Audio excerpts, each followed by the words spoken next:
Alright guys, I made my front wheel. I put a disc brake hub. It's the screw-on type. And I replaced one of these old Imperial ones. It's actually 3/8 28 thread. So, I mean, you don't see those much anymore. So, I just wanted these stainless steel rims. A couple of the spokes are like that one, and I think there's another one. Yep, that one. I didn't get them even in yet because they were broken taking them out. There was some rust in here. I'm still going to clean this up. I'll just wire brush it all out really good and put some kind of inhibitor in it. But it's not actually the rim rusting. It's a stainless steel rim. It was all the crap wherever this sat, in a barn, probably, and rusted around it. But anyways, I watched a guy try and true one of these like I was doing, and he was totally screwing it up. And it's like the most common thing you see people do when they're trying to do a wheel. But one, I just use a wooden clamp. I clamp it right on the threads. And I use something to weigh it down. I put it on a table. I use a pencil and something to weigh it. It doesn't have to be stuck in place or anything. Actually, if it moves, it's even better, because then you know the extremes of your wheel a little easier. So, the number one thing I saw him doing, just to start with, is if you see here, there's a seam. And sometimes there's a dip. And I see people trying to overcorrect back and forth, trying to fix this dip. And some rims just have it, some don't. This one actually does not have a dip. The other one from the back did. So, anyways, yeah, this thing came out pretty decent. That's about your end goal right there, what you want to see. So, anyways, the technique for this that he was screwing up, and I see a lot of people do it. Okay, you have your pencil here, right? And he starts out, and the wheel's like hitting it, and it's over here. Hitting it, and over here as it's passing.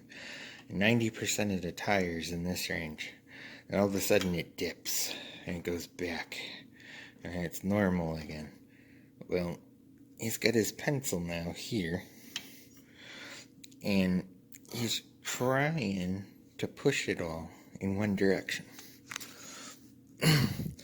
And that's the wrong way to do it, because now you're stressing just one side, it's all tight, and the rest isn't. So what you want to do is when it's like at this middle point, that's where you want to keep your eye on it. So as it spins, I'm going to push it, and all of a sudden as you get a dip, and it'll come back like that. Okay. This is the part you want to keep it at. So now you know it's dipping. So what you would do is say it's 1/8 of an inch. For every 1/8 of an inch, you take the extreme point, you turn it about 1 full turn. You go to the next one, you turn this one about a 1/2 turn. You turn this one like a 1/4 turn, and you repeat the same process through the other ones. And that'll pull the dip so that it's like this. And now you're in the ballpark to start straightening it. And the same for this way. If it's out here, you want it in the middle range of where the wobble is. Not all to one side, because that'll cause you problems. And, you end up with a pretty good result. Okay. The second thing I see everyone messing up, and I'm going to show you right now. See how there's no hop? Okay.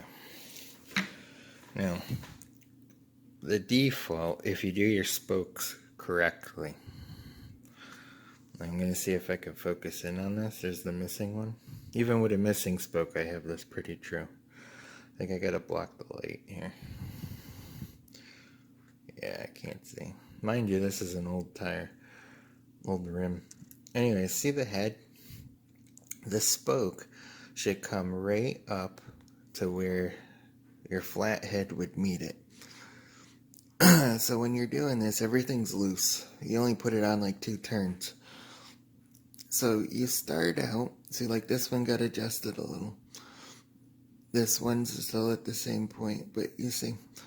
Anyways, you put them all to that level, provided you did your spoke calculations correctly. And that gives you the truest starting point for a perfectly round circle. So in my case, for this hub, this rim, my rim was 550, well, let me see. Yeah, 550 millimeters. And you gotta figure out your distance between here. I believe mine was 45, and I think it was 43. Don't hold me to that, but mine came out to 264 millimeter spokes. So, and when I was done, if you did it correctly, after you thread it, and you go to tighten it, all of your nipples should just be bottomed out. See that? Just at the flathead mark. And actually the adjusting point to get the wobble out is usually below the nipple. So, you know, the actual surface. So it's only that like 1 millimeter of adjustment. That 1 millimeter is probably 4 turns, full turns. So you shouldn't need anything close to that to align a wheel. In general, it's usually maybe 1 to 2 turns total. And that's usually just to account for the length error in the spokes, or if you jacked your wheel or a spoke is stretched. But anyways, it's a time thing, you know? So if you take your time, I mean, you end up with something like this. And one other thing that I see people do, and it pains me to watch this with bearings. If you take, let me get all this crap off. Usually when these come, they're so jacked. They're usually tight, no grease. Always take them out, re-grease them. Alright, so here's how you do this. You take this nut and spin it so that it just makes enough friction to where it moves but doesn't. And what you want to do is put your spanner on it and a crescent wrench and tighten them.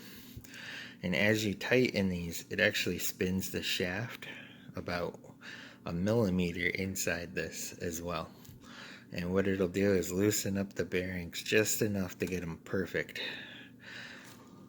And then you end up with a really nice tight bearing set that spins super easy.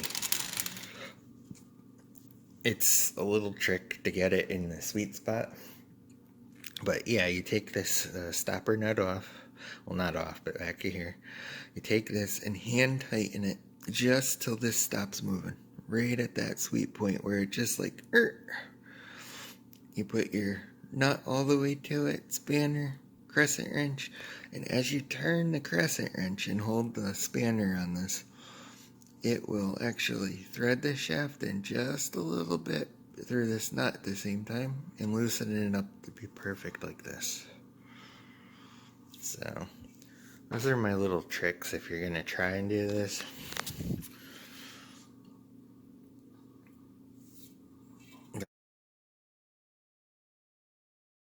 Alright, so here's where we're at. I got the couple spokes fixed on the front wheel. I put a disc.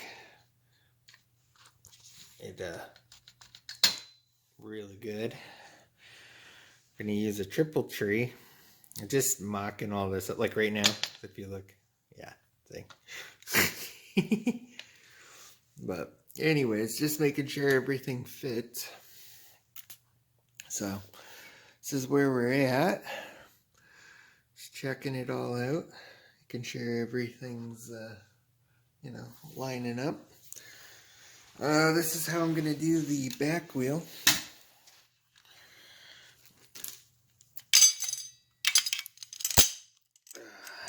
Let's get a chain on here. So let's see if we can get it to stop. So anyways, I got about a 1/2 inch of clearance roughly from the sprocket to the rim. Little more or less. Somewhere's in there. So if we could see. But anyways, that's how I got my disc. And then let's see. Pull the here we go. So this is how much clearance it has. Let's see if we can get a good shot. It'll be roughly 3/16 of an inch to the chain. So hope you all can see that. But it should do pretty good clearance. I ended up using the stock gear that came with it. It was a 42 tooth sprocket that came with it. So I drilled my own holes.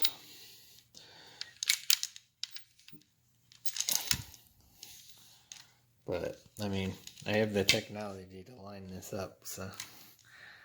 But anyway, it's not bad.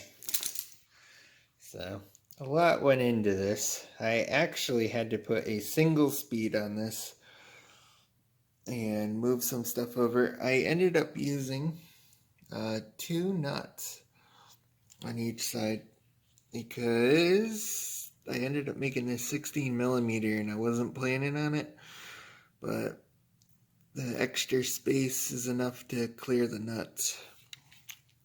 I mean the bolts.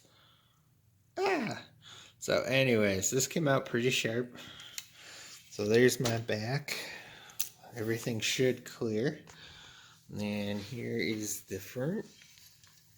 And I mean, that's just nice looking. Ugh. I mean, just in general, it's really nice.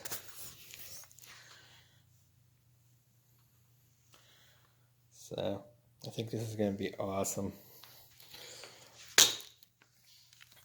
Oof. But anyways, nothing's tight. It's all kind of just thrown together just to see if it all fits. And that's where we are at. But so far, I got the front disc and everything's just, mock-up. But anyhow, alright, peace.